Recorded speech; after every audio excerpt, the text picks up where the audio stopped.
Have you ever noticed that after 9 days of fasting, instead of losing weight, some people actually gain weight? It happens a lot because fasting doesn't automatically mean you lose weight. The real catch is how you eat during fasting. If you don't take care of your nutrition, you end up feeling weak, bloated, and sometimes even heavier. So the question is, can Navratri fasting really be healthy?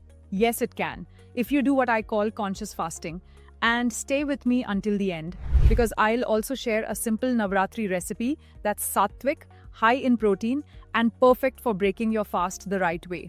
Subscribe to our channel and press the bell icon right here so that you don't miss any updates. And here's something interesting. Navratri always comes when the season is changing. Twice a year, right? Because nature knows that when the season outside changes, your body also needs to reset from the inside. Your immunity, digestion, and even your hormones, they all need a little help adjusting. That's exactly why these 9 days are so powerful. Now, coming to the concept of conscious fasting, first of all, fasting doesn't mean starving. And it also doesn't mean surviving only on fried food, be it aloo, chips, or sabudana ke pakode. It means choosing light foods that help digestion, balancing your plate with protein, good carbs, and fiber, eating with awareness, not mindless snacking, and using these 9 days as a chance to reset your body for the coming season. And don't worry if this sounds confusing right now, because in the next few minutes, I'll make it crystal clear how to fast the right way this Navratri. Most of us make some mistakes every Navratri.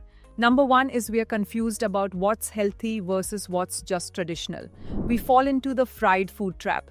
If you look closely, every meal during Navratras always has something fried.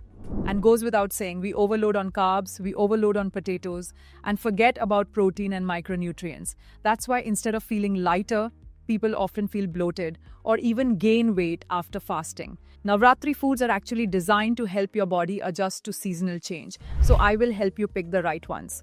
Talking about flours first. Kuttu flour has fiber and antioxidants that help fight seasonal allergies. Rajgira or Amaranth flour has protein and manganese for bones. Singhade ka atta is diabetic friendly and gives you stable energy. Next, vegetables and starches.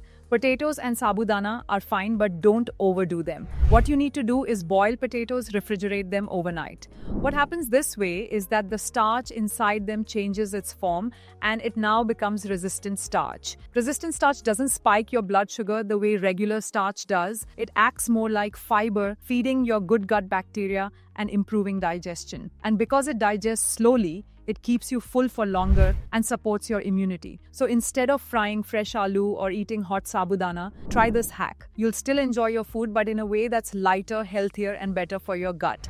And don't just have potatoes, rotate them with pumpkin, sweet potato, arbi, raw banana for antioxidants and prebiotic fiber. The biggest problem during Navratri fasting is that we don't consume enough protein, due to which we may lose our muscle mass. So protein is important, and what you can do is add protein to each of your meals. You can consider paneer, yogurt, nuts, and even a Navratri-friendly protein shake. You can try My Duty's Fit and Lean Protein Shake, which is 100% fasting friendly. And that one thing people really underestimate during fasting is hydration.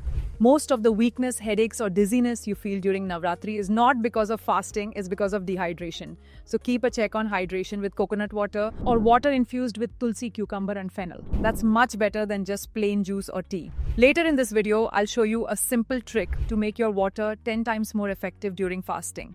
Now, some of you may be doing only one meal a day during Navratri. That's okay, but here's the catch. How you break your fast is everything. So don't break it with fried food. Your stomach is empty, and oily food will only cause acidity, bloating, and fatigue. Start gently with something hydrating and light. A glass of coconut water or a small bowl of papaya with a few soaked nuts. This prepares your gut. Then move to your main meal. That meal should have protein. For that, you can add paneer, yogurt, nuts, or a protein shake. Then complex carbs. Kuttu ki roti, Rajgira khichdi, or boiled and cooled potato, and fiber and micronutrients. For that, add pumpkin, sweet potato, bottle gourd, or spinach if you include leafy greens. This way, even with one meal a day, your body gets the nutrition it needs to reset instead of going into stress mode. And if you need any tips on intermittent fasting, then you can check the video above. So one most common questions that people ask during Navratri is, can I exercise while fasting? Yes, you can. Just keep it light. Yoga, stretching, or walking is good for you. You can avoid heavy gym workouts. because your glycogen is lower and overtraining can backfire. And remember, most weakness is not from fasting, it's from dehydration. So sip water, add a pinch of rock salt and lemon while exercising. It acts like a natural electrolyte. Now here comes the part you've been waiting for. We will talk about one conscious fasting recipe you'll love. It's a simple recipe that's tasty and will fulfill all your nutritional requirements. It's Amaranth Khichdi. Soak amaranth seeds overnight. Cook with pumpkin and bottle gourd, add cumin and rock salt to it, and at the end, top with roasted seeds. And to add protein to the meal, you can add paneer cubes too. It's gluten-free, high in protein, and keeps you full without any heaviness. If you want more recipes like this, the link is in the description box. Click it and your entire Navratri meal plan is sorted. Also remember, conscious fasting isn't just for your gut. It's also for your mind and spirit. Even 5 minutes of puja or meditation balances your nervous system, lowers stress, and boosts immunity. So these 9 days become a reset for both your body and your mind. Navratri fasting can be healthy if you do it consciously. Make smart food choices that support immunity during the season change. Balance your carbs with protein and fiber. If you're doing one meal a day, break your fast gently, not with fried food. Stay hydrated, move lightly, and add a mindful practice. Do this, and instead of weight gain or weakness, you'll come out of these 9 days feeling light, strong, and full of energy. And you may also shed some kilos in 9 days. That's conscious fasting. Try these fasting tips this Navratri, and next week come back to the comments and tell me, did you feel lighter, more energetic, and maybe even shed some weight? And don't just keep this to yourself. Share this video with that friend or family member who always fasts but ends up feeling heavy and bloated. This time, help them fast the healthy way. And if you're new here, hit subscribe and join our community where health becomes simple, practical, and something you can actually enjoy.